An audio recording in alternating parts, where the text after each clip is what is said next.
Welcome to Everything Co-op, bringing you information on how cooperatives can help improve your quality of life. This show is being sponsored by the National Co-op Bank, NCB. The NCB is dedicated to strengthening communities nationwide for the delivery of banking and financial services for the nation's cooperatives, their members, and other socially responsible organizations. For more information on the power of community ownership, visit ncb.coop. That's ncb.coop. Now stay tuned for your host, Vernon Oakes. Welcome, everybody. This is the program Everything Cooperative. Good morning to you. We are on location in Seattle, Washington. We are taping live for another show, and we have three people in with us this morning. We have Mr. Peter Larkins with the National Grocers Association, Christine Neal with Unified Grocers, she's retired, and Roger Collins with Harps Foods, an independent grocer. Good morning, everybody. Good morning. Good morning. Good morning. We're going to talk about co-op this morning, the benefits of these associations and why they exist, and perhaps some of the challenges. Peter, could you tell us what is the National Grocers Association? I would be happy to. We are a national trade association that represents the interests of the independent supermarkets around the country. So our members voluntarily join. They pay us dues every year. And our mission is to be the voice of the independent supermarket operators. We also have wholesalers, food wholesalers that are members of our association, and suppliers. But we're primarily there for the independent retailer. We perform services in terms of government relations, lobbying, legal, communications, industry relations, and then we also organize a large trade show every year that attracts about 3,500 attendees. So we're what I call a full-service trade association, and we are there solely to protect the interests of independent supermarkets around the country. Fantastic. How long have you been doing that? I have been the CEO for the last 8 years. The association has been around since 1982. It was formed as a merger of two other industry associations. And Christine, what's Unified Grocers? Well, good morning, everybody. Unified Grocers is a cooperative. It is owned by, or was owned by, the independent grocers in California, Oregon, Washington. We had some members in Alaska, in Arizona. And we essentially provided the products that go into the grocery store, as well as services, technology, for example. We were formed, and I don't have the exact year, it was around 1920, 1925, in Los Angeles. And it was, the legend has it, it was 8 merchants that came together to buy a carload of soap. And they determined that if they got together and bought that soap together, they could get a better price than they could if they each procured it on their own. Higher volume, better price. Exactly. And that concept holds today. The business has gotten a whole lot more complex, but the basic concept is the same, that they can do better together, keep their businesses separate, but buy together and get the buying power. Okay, and now we have Roger at Harps Food. What is Harps Food, and how did it get started? Thank you very much for having me. It started in 1930 as a family-owned business, ran as a family-owned business till 2001 when we became an employee-owned company, 100% owned ESOP. We have 89 stores that are located in Oklahoma, Arkansas, Missouri, and Kansas. We have over 4,000 employees, so we've been in business nearly 90 years now. You've been in business 90 years. And what were those areas you were in? Oklahoma, Arkansas, Missouri, and Kansas. So you guys don't compete against each other? You're in the West and you're Midwest, Midwest, and you're national, you're all over? Yes, and for example, I mentioned we have members, and independent supermarkets actually make a decision whether or not to join the association. Harps is a member. Unified Grocers was a member before they were bought out. So you don't compete? We do not. But we all do different things. Yeah. For example, Rogers' company, Harps, buys from a co-op, Associated Wholesale Grocers in Kansas City, that's very similar to what Unified Grocers was. Got it. In essence, we all work together for the benefit of independent grocers and their customers. All right. You all work together to get people better products, buying at a volume at lower prices. That is absolutely correct. Products and services. Products and services. You talked about the technology. Is that how they run the business? How the independent grocers actually run the business? Yeah, think about the grocery store and think about when you go in there and you check out. You know, you're paying for your groceries in the scanners. And it's looking up a price. There's a whole system behind that. And if an independent grocer has one grocery store, and at Unified, 65% of our members had only one grocery store, to have that expertise in-house gets to be very expensive. But if you can leverage that with your wholesaler, and they can provide that technology to you at a service, that helps keep these independents competitive and alive in our marketplaces. So Unified was a co-op. Harps is an ESOP, an employee stock owner That's plan. correct. Okay. And National is a trade association. You got it. So we got all three different kinds of ownership, if you will, different structures, but doing the same thing. That's right. Okay. So we talked a little bit about the benefits of buying in volume, getting a better price, and the benefits of getting that technology where people are coming together and knowing how to actually run the business. What other benefits are for your customers to join these associations? I think if you take it in total, if you look at what NGA does, if you look at what a cooperative wholesaler does, and if you look at what an independent supermarket operator does, we are really providing a very important service for consumers around the country. Wait a minute, I'm sorry. Your members are independent grocers of some type. That's right. But as a trade association, you're helping the consumer. You're going all the way through the grocer to how you benefit the consumer. I'm listening, I'm ready. Yeah, the entire relationships between these organizations are ultimately there to benefit the end consumer. And as Christine mentioned earlier, without the services of the cooperative wholesalers, many independent supermarkets would not be able to exist. They don't have the size and the scale to exist. NGA plays a role in helping to make sure that the legislative, regulatory, and educational systems are there to support the independent grocers. Now, for the consumer aspect, if we didn't have a system in this country that would support the independent, locally owned supermarkets, then it would be dominated solely by the large chains.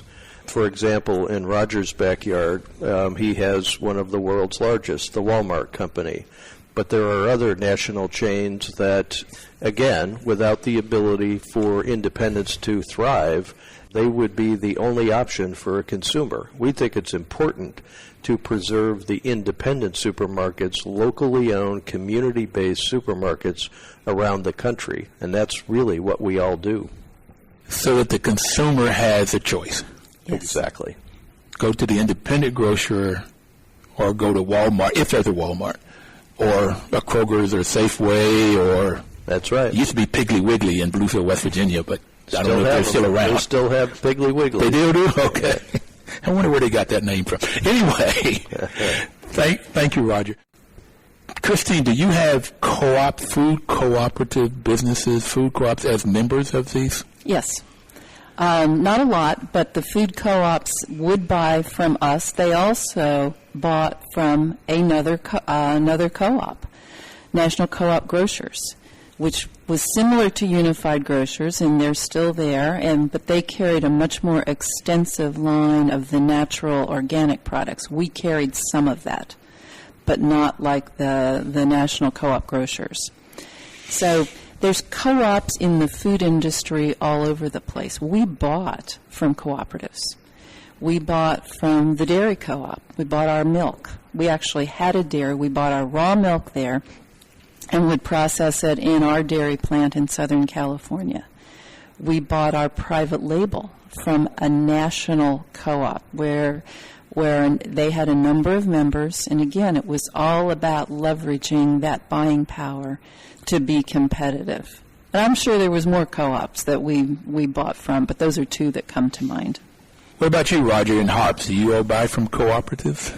We do and sell to food cooperatives? We don't sell to food cooperatives. We just sell to the public.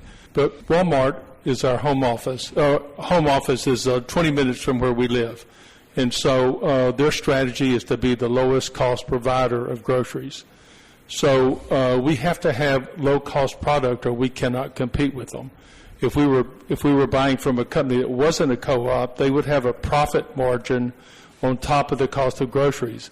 And that profit margin would make us not competitive in the marketplace. And so with a co-op, any profits the co-op makes gets returned to the members. And so the fact that we've been able to buy a co-op has been very instrumental in the success of our company. I mentioned earlier that we are an ESOP company, and we became 100% employee-owned in 2001. Our stock price then was $27 a share. And at the end of this year, I think it'll go over 400. Wait a minute. 27 to 400? Correct. Okay. And so I think one of the reasons we've been able to be successful is because there's a cooperative that sells us groceries at a price that we can compete against Walmart. You know, we've had to take our first break here, and that's a great place to stop it. If I was an employee of Harps and I bought my stock for $27, and now it's worth $400. They didn't buy it. They were given the stock. Oh, that's even better. That's even better. Okay. Oh, that's much better. All right, we'll take our first break. We'll be right back. Please don't touch that dial.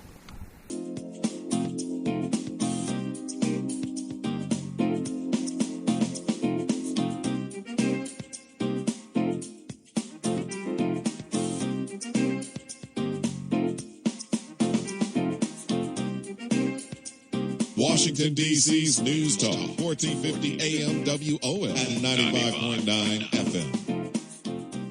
Welcome back, everybody. This is Vernon Oaks. The program is Everything Cooperative, which is sponsored. Our sponsor is the National Cooperative Bank. And we're out in Seattle where we're doing a live show with 3 of the board members of NCB. We're talking about grocers and the benefits. We talked about the benefits earlier. Now I want to talk about the challenges. So who would like to start off? Peter, Christine, Roger, about the challenges in your business. I'm happy Thank you, Christine. to start with that. Like in any business, there's a number of challenges, but one thing I think was unique for co-ops, at least in our co-op, was access to capital, equity capital. So we were a capital-intensive business. We had big warehouses. We had warehouses in Seattle, Stockton, Portland, Los Angeles. They were full of inventory, so we had to buy the buildings, the equipment to run them, the inventory, the trucks to get the groceries to the grocery stores. And we were owned by the retailers, so they provided our equity capital. And we had enough, but it was a continual challenge to grow, to get more equity capital and not just take on more debt. Meant that the grocers had to make those equity contributions, and money that they were investing in their cooperative was money they could not invest in they only had so much money, so it either went into their retail business or the co-op business. And I think that is a challenge for other cooperatives as well.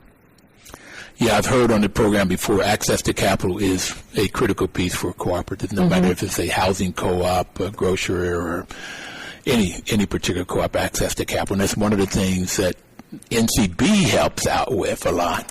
And now we're beginning to see more credit unions help out and pooling monies together.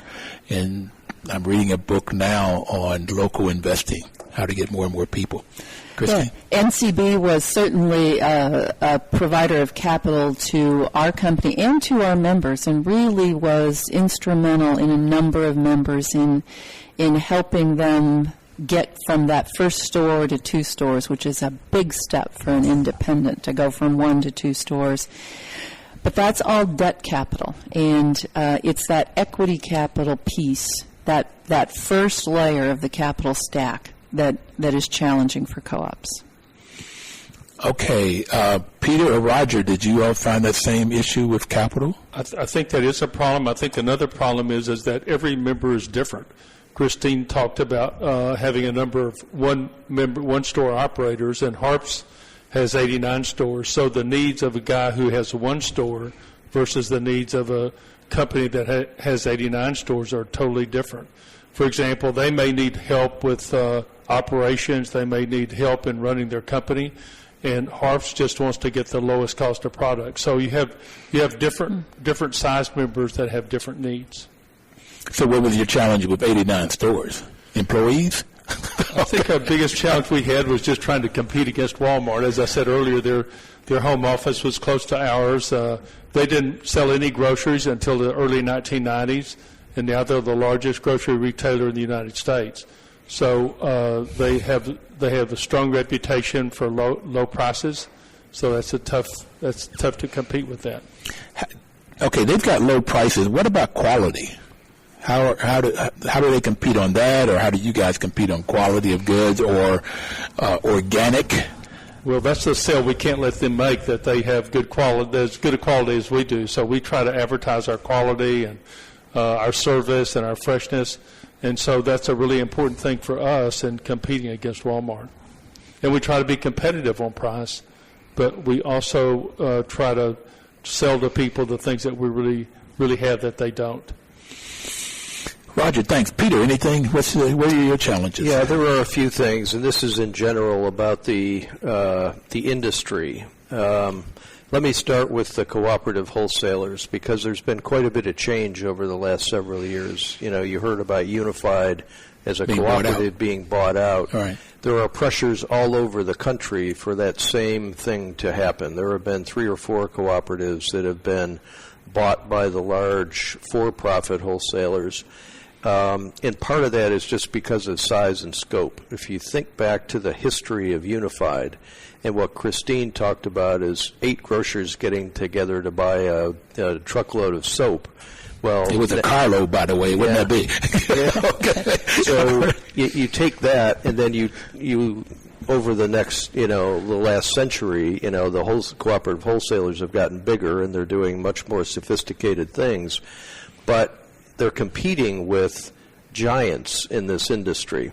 So the continued pressure to get bigger, to have lower prices, to be more efficient, is putting a lot of pressure on the cooperatives and in turn, the independent supermarkets. They're having to compete in a very, very competitive atmosphere that is putting pressure on them. So the question is how do we keep the independents alive? That's part of what NGA does. We try to provide services that will make them, continue to be viable.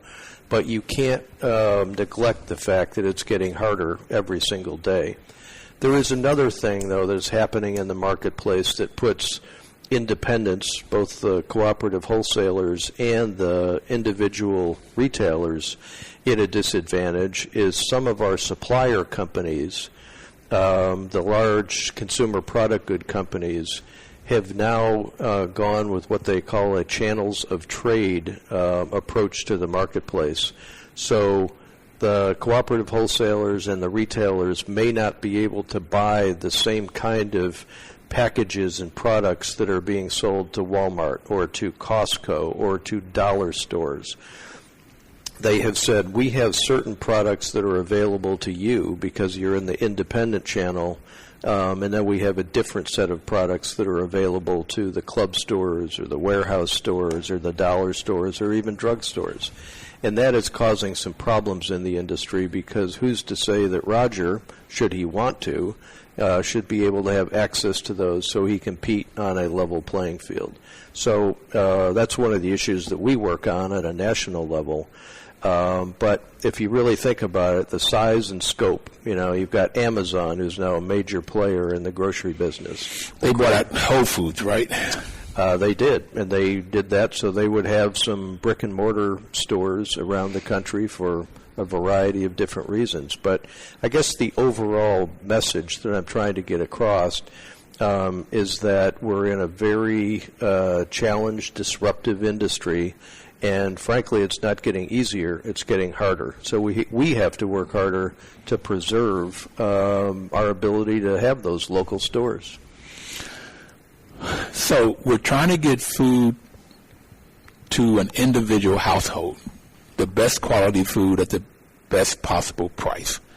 And that's where I say it drives all the way down to that consumer, everything that you're talking about doing. Exactly. You get a Walmart to come in, you get to buy online now, maybe free shipping and so forth. And at Whole Foods, you can call it in and it'll be already packaged to you or they'll deliver it to you. So you got all of these new services coming out. Okay, I never thought I'd want anybody to pick my banana for me, but anyway, it's a whole other story. How do you see the future is going to be for National Grocers Association in this very competitive world that we're in right now? I think that the independent grocer has been challenged for decades. They are very resilient. They are able to turn on a dime. They're flexible as long as they listen to their customers, figure out what their customer wants. Then they have proven time and time again that they have an ability to respond and give them what they want. I think Harps is a perfect example of that. They're competing with one of the world's largest companies, yet in their backyard they have found a way to be relevant. They found a way to be different. So consumers, make a choice. They want to go to Harps. There are a lot of companies out there, independent grocers, that probably may not be around in the next 5 or 10 years, but that allows a company like Harps or other independents to grow. They may buy those stores and respond and keep those stores in a community. So we may have fewer independents, but I think they'll be stronger. Roger, how does that work for you in the future? How do you see the future? I think it's getting harder, just like Peter said. I think the primary reason for that is going to be the internet sales through Amazon. Walmart has a click and pick up service. So imagine a grocer having a very low margin, and then you have to go pick the groceries, you have to check it out, you have to store it, you have to take it out to someone's car. Very expensive process. And you can start doing that to compete, but you don't make much money on those kinds of sales. So I think the future is going to be very difficult. I agree with Peter that there will be some consolidations, but I agree with him, too, that people are resilient. They'll fight back, and they'll find a way to be successful. So you mentioned promotions, but before I go back to you on that, Roger, Christine, I was thinking that since Certified is brought out that you won't have this future conversation. What do you say about the future? Well, it's interesting to look at why we sold the company, and it was sold about a little over a year ago. And there were a number of reasons, but one of the reasons that was at the top, in our marketplace, what we saw is the independents were not growing. In fact, what was happening is, there's a natural business cycle here. And the independent grocer would either sell their business or they would pass it to their children, and it would replenish itself. But what was going on in this as a trend is the independent grocers were selling to private equity. Private equity ownership. Okay. And that has yet to play out how that's going to what's going to happen with that, whether they're going to stay in it. But typically private equity has about a 5-year horizon, and then they flip it, and they want to get their money out of it. And that's a whole new phenomena in the independent grocer community in our marketplaces. I don't know about the rest of the country. Thank you, guys. We're going to take our next break, and we'll be right back. Please don't touch that dial. We'll be right back.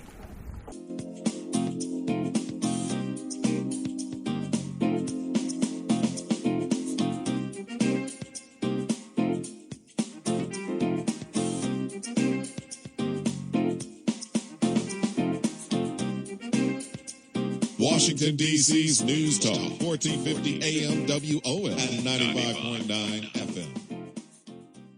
Welcome back, everybody. This program is Everything Cooperative, and I'm Vernon Oaks, and we're glad that you're here. So we're talking about credit unions and the benefits of credit unions. And this program is sponsored by the National Cooperative Bank, whose mission is to support and be an advocate for America's cooperatives. and their members, especially in low-income communities, by providing innovative financial and related services. NCB does a great job of providing those innovative financial and related services, and they're different from most banks because most banks don't want to go into low-income communities. Because, again, what banks want is people that already have collateral, and you don't find that in low-income communities. So this is why Congress set up NCB in the early 80s. So we will welcome back Mr. Patrick Drury, who was the CEO of our Federal Credit Union, and Maurice Smith, who's down in North Carolina at the local government federal credit unions. Welcome back, gentlemen. Thank you. Thank you, sir. So now we talked about the benefits of credit unions and how they work, and we also talked a little bit about, a lot of people don't know that credit unions are cooperatives. And Maurice, you had said that your role is to make sure that your members know, first, that it's a co-op, and second, about the benefits of it. But what has been some of the challenges of running a credit union? It's got so many benefits, it seems like everybody would want to be a member. What's some of the challenges? Well, one of the challenges of the credit union is difficult to explain the benefits in an elevator speech. And so many consumers, many individuals want to hear a tweet, or they want to get a message that comes across in very short sound bites. And so how do you, in a concise way, explain the vast benefits of a co-op to a consumer so that they automatically get it? So give me enough time, and I can sell you on the co-op ideals. But I have to do so when you're willing to listen to the message.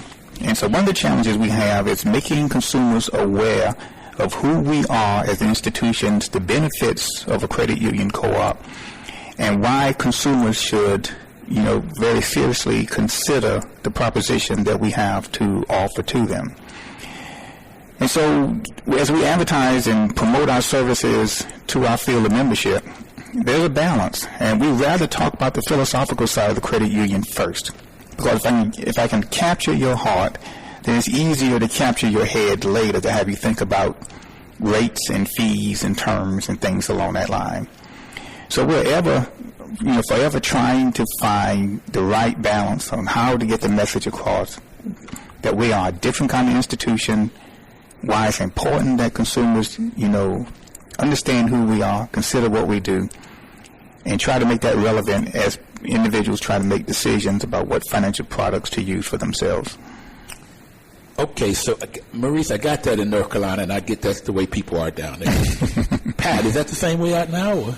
Yeah, I think there's many similarities. So it's not geographical. Well, there's a lot of similarities of credit unions within the states, within the world, actually, all over the world. But I think there's some impediments. First of all, I'm bullish on credit unions. We're growing. We have growing assets. We have growing membership.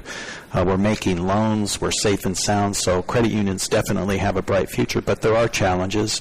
I think there are some people in the United States, and I think every person should be able to join a cooperative as an alternative to a for-profit financial institution. But I think there are some people that just don't know that they can join a credit union. It could be in the state of Iowa that there's a firefighter that doesn't realize that he can join a local government credit union. He may not understand that. I think there's a confusion that people don't know whether they can access their money anywhere across the United States. They want everything to be quick and safe and local. And so spreading the word that credit union members really through our shared ATM network can access their funds anywhere across the United States. Wait a minute, I didn't know that. Yeah, we have credit unions that participate in what's called a shared branching network. So this is the sixth principal cooperation among cooperatives? It is, it's one aspect of it, correct. Yes. Okay. And I can go into a credit union, and most all credit unions, I can go into Credit Union North Carolina, and I can walk in their office, and they can help me withdraw money from my credit union. In Iowa? In Iowa, exactly. So this branch network is interesting. The ATM network is interesting. So another shared collaborative function of a cooperative-owned financial system. So I belong to the NIH Federal Credit Union, where I taught at George Washington University. That was part of the employees, the field of field of Membership. Yes. Okay, that's a new term. So GW employees could join the NIH Federal Credit Union, so I joined that. But I didn't know that I could be here in Seattle and go get money. And I know it's free if I go to the ATMs, the NIH ATMs. Yeah. Is it free if I go? Well, it's if they're involved in the shared branching network, it would be a part of a product or service that you could engage in. Is that correct? Yeah. All right. And I learned something personal. I like that. good. And not everybody necessarily knows what co-ops. I think that's an impediment to our future. And then we talked a little bit earlier about regulations. Credit unions obviously financial institutions need to operate in a regulated environment, so there's public confidence in the financial institutions. But in 2008, when there was some bad characters in the financial services marketplace, You said so nicely. the government came in and placed some really tough regulations on financial institutions. The trouble is, they not only placed them on the largest financial institutions, credit unions also, that weren't a cause of the problem, also had those regulations placed on them, and they have to comply at the same level the very large banks do. Oh, well, come on. So here's what I'm hearing you say. Tell me if it's right. First off, there were some bad characters. There were some crooks. They made some product that was bad for the customers. Yeah. So you buy this house for 3% interest. In the next 2-3 years, it's going to be 7, 8, 9, 10% interest. And if people couldn't afford it, they lost their house. And then it trickled down to all kinds of different places, and we had this Great Recession. Great Recession. All right. So those were some bad characters, and they basically got away with it. Yeah. Because they didn't go to jail, for creating these products. And so now the government comes in and want to put stipulations on it. And On them and on us. Yeah, but did you have anybody? Did you all create those kind of products? We didn't create the Great Recession. We were, we've always served our members. We think we've done a great job in serving our members. Now we have to comply with those regulations. We don't have the same size or critical mass, and it's really creating the requirement for credit unions, small credit unions, to merge into other credit unions. So by banks acting bad, they're somehow reducing competitive credit unions in the marketplace. It's like if it was a strategy, it would have been a great strategy for banks to do this. It wasn't a strategy, obviously, but it is not. So I'm getting that if I was in school and there was a bully that went and hit somebody, when the principal, he made the whole classroom suffer because the bully hit. That's a good example. Exactly. Okay, so exactly. Credit unions, I would sense that credit unions would not create this kind of product because that product is bad for the customers, and the customers own the credit union or the members, and the members wouldn't let you create those kind of products. Right. So you don't create them. Right. And I didn't hear of any credit union going under during the Great Recession because they didn't have these kind of products. But because of the policies that the government put in place, now you have to merge and become bigger because in order to do this compliance with regulations. You need to hire more people to do them. You need to hire more people. That's not always possible in a real small credit union. And credit unions did suffer during the recession. When the housing market went down, people filed bankruptcy, unemployment was extremely high. Credit unions did suffer along with the economy, yet they weren't the cause of the reason for the suffering. Okay. Yeah. Got it. Okay, that's a challenge. You got a challenge of people not knowing about credit unions and not knowing that they can come and join one and get the benefits of credit unions, good products. And that's why I first joined a credit union. And it was to buy a car. Okay, the rates were so much lower for somebody who had no assets, okay, like I did, and a few years on the job. I wouldn't have thought that they looked at my character. Maybe they did. I don't know. I was a school teacher, so maybe that made some difference. And so I got the car loan at a lower rate than I would have if I had gone to a bank. And that's what drew me into the credit union thing. It made you want to go back. Well, I stayed. Yeah, exactly. But I did not know. I know that they would send me this thing that said, do you want to elect this person? But I didn't have a sense that I was an owner. And I had a say-so on who got to be the board and what the board did. I didn't know any of that. Okay. Well, that's instructive for credit unions because that's a really important thing for you to understand, for a credit union to help you understand. Yes. Well, and this would have been 40 years ago or so. And, when I started knowing about co-ops, then I got this whole sense after managing housing co-ops. Okay, is it the same thing in North Carolina with this sort of regulations and the draw of how much it costs you to do the regulations? Absolutely. Regulations is a burden on credit unions as well as it is for banks. But in our case here, this really echoes the reason why advocacy is so important for credit unions, because we want our public policy makers to understand the difference in our institutions. That a one-size-fits-all regulation for an industry is just not coherent, and it doesn't work. So it's important for regulators, for legislative bodies, to understand the differences between the different kinds of financial institutions and industries, and to be able to go in and craft rules that are specific to the characteristics and the risk of those institutions. Okay, so I got you saying not coherent, and I think that's you're very politically straight. I think it's wrong and crazy, but okay. Crazy. We're going to take our next break. We'll be right back. This is our final break. The hour goes by very quickly, but we'll be right back. Please don't touch that dial.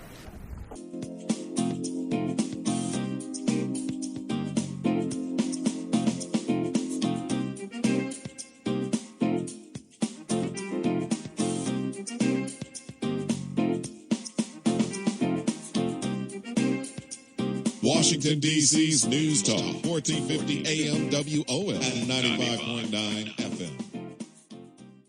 Welcome back again, everybody. This is Vernon Oakes, and the program is Everything Cooperative, where we're talking about the benefits of credit unions and some of the challenges of credit unions with Patrick Jury from the Iowa Credit Union and Marie Smith from the North Carolina local government federal credit union. So with two parts in our United States, it's very, very different geographically, but have some of the same benefits and challenges of being in a credit union.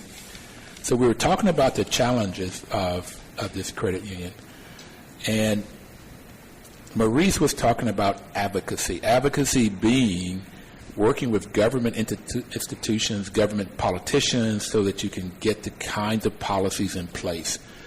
So, Maurice, what are you guys doing in this advocacy to get these policies, these laws changed, so that you don't have the same regulations as the banks that caused the problems in the recession? Brian, that's a really good question. And so, for me personally, I serve two roles in the industry on an advocacy part. So, I serve on the board for the Credit Union National Association for CUNA. And advocacy is what our members tell us is job number one. So that's the highest priority, to make sure the credit union message is heard among consumers, but also among regulators, legislative bodies, federal and state government. So I participate in that activity, in a very intimate way. The second thing is my credit union serves city and county employees in North Carolina. And we've often noticed that when you make it to Congress or you make it to your state house, your first job in politics and public service probably began as a town councilman, maybe a local sheriff, maybe a mayor, a county commissioner. Local. Mm-hmm. That's right.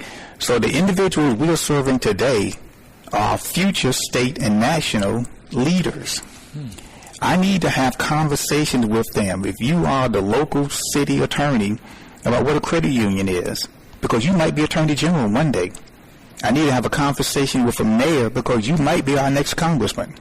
And if I can get you to understand who we are, what we do, how we matter to the consumers, when you eventually make it in a place that you're going to be making bigger policy decisions, you will remember from your early days in public policies in service what a credit union is, what co-ops are, and how you can hopefully take that knowledge to these other offices and to continue to serve the co-op business.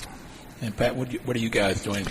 Well, I'm come from a trade association than an individual credit union. I think the power of the credit union community, state and nationally, is we have a Credit Union National Association that has a wonderful federal lobbying resource, and then we have 37 or 40 states approximately that have their own individual trade associations and a lobbying force. And when you put those two together, it's really unparalleled in the strength of influencing public policy. So this collective nature of how we conduct business with one another as a credit union movement is a very powerful resource.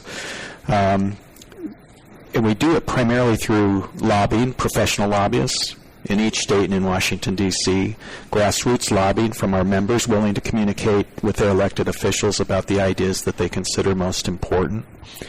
We also raise political action committee money to have contributions come in to support the campaigns of candidates who share the same ideals and philosophies of the credit union system. Great.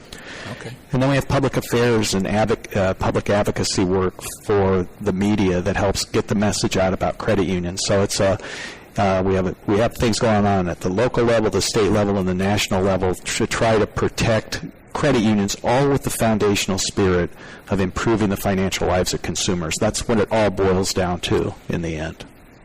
So that said, maybe like Maurice's dad might say, is that how do you use money? How do you get the best benefit out of money? So you have the best health care, the best housing, best education that you can get for yourself and your family. Okay. Okay, that's fundamentally, that's great. Now, what can you do now to change these regulations, though? Maurice, you talked about future, talking to the folks today at the grassroots local level, and as they become senators and Congress and then maybe a president, then they'll know about co-op. But what can you do now to change these regulations, to take that burden off of the credit union? I think it begins by, it continues with telling the story of credit unions.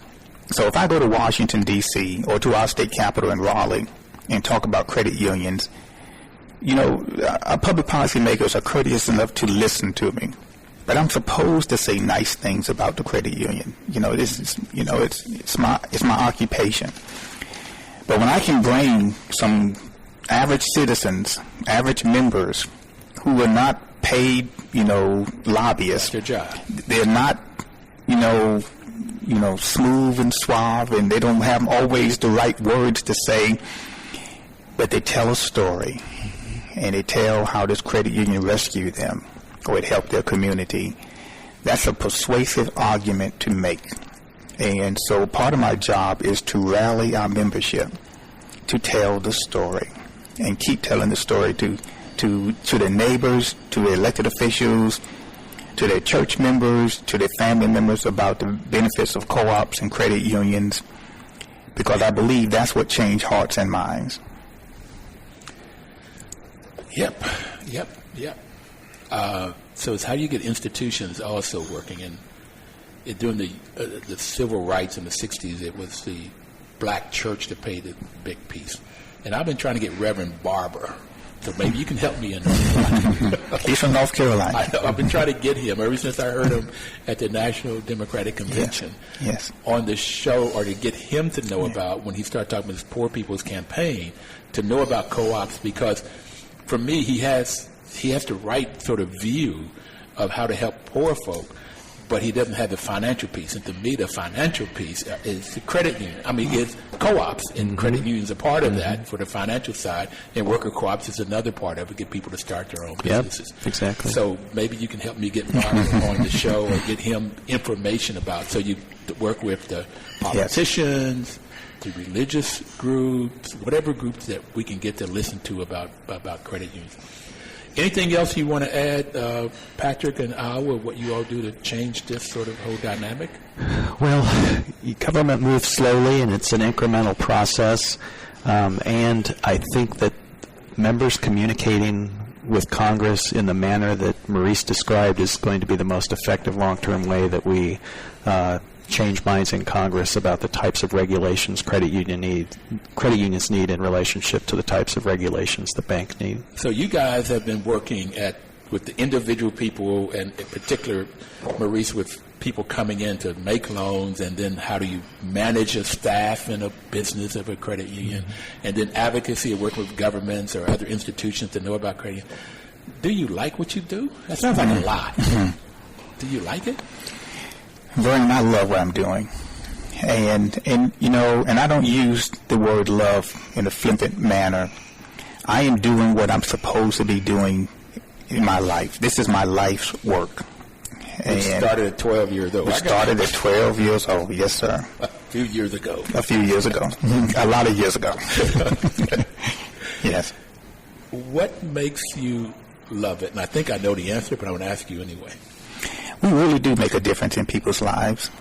there is a connection between the social determinants of life and one's, economic well-being. I'm on this quest to try to come up with the winning narrative on how do you solve poverty. It's been tried before, I know. But if you think about the opioid addiction, you think about access to health care, housing, wealth building, intergenerational poverty, you think about the big challenges we have in our society, at the root and at the foundation of every one of these causes, money shows up. Access to money, how do you manage money, how do you generate wealth, how do you invest, financial literacy. These are the things that credit unions are focused on. It's not just to peddle a product, not just to sell you another service. We're trying to really make a difference in your lives. And that's part of my personal mission as well. And so this is what I'm supposed to be doing. It's fortunate that I like what I'm doing, I love what I'm doing, but this is what I'm supposed to be doing. So you never go to work? No. my wife would say it's hard to turn it off. Okay, Patrick, do you have the same kind of experience? I think I've had the greatest job in the world for 30 years. I think if you look at any credit union person that's successful in the movement, that they have a mission basis to their that excites them and motivates them to come to work in the morning. It's not about work; it's about improving lives. And so what's important to me is, I think the work that we've done collectively is we get to improve the lives of community, of consumers. We get to stabilize families, and we get to help build communities. And those things I really feel good about. And when you hear things like, 50% of Americans can't come up with $400 for an emergency, we have got to figure out ways in which we can help people through thrift and help them through savings programs and help them achieve more sound foundational financial footings, because it can be done. It's difficult work, but it can be done. So that's my job. Love your job. Now, what you guys have talked about to me is the values of cooperatives, and it's mentioned that honesty, openness, social responsibility, and caring for others. And this whole sense of caring for others is what makes this work so great. Absolutely. And doing it honestly and openly. I wish we can get our government folks to do this. Now, anybody, we only have about a minute left. What would you like to leave people with? I think what you've already said leaves you alive. Here's my final point, is consumers have a fundamental choice. You can do business with an institution whose sole mission is to make profit for its owners, or you can do business with an institution whose sole mission is to help you be successful as an individual and as a community. Wow. That's your choice. To me, it's not a hard one to make. Go credit union. I'm sorry. I would like to get it from you too, Patrick, but we are out of time. Very good. Thank you, everybody, for listening to us. We'll see you next Thursday, but please live cooperatively in the meanwhile. Thank you. Thank you.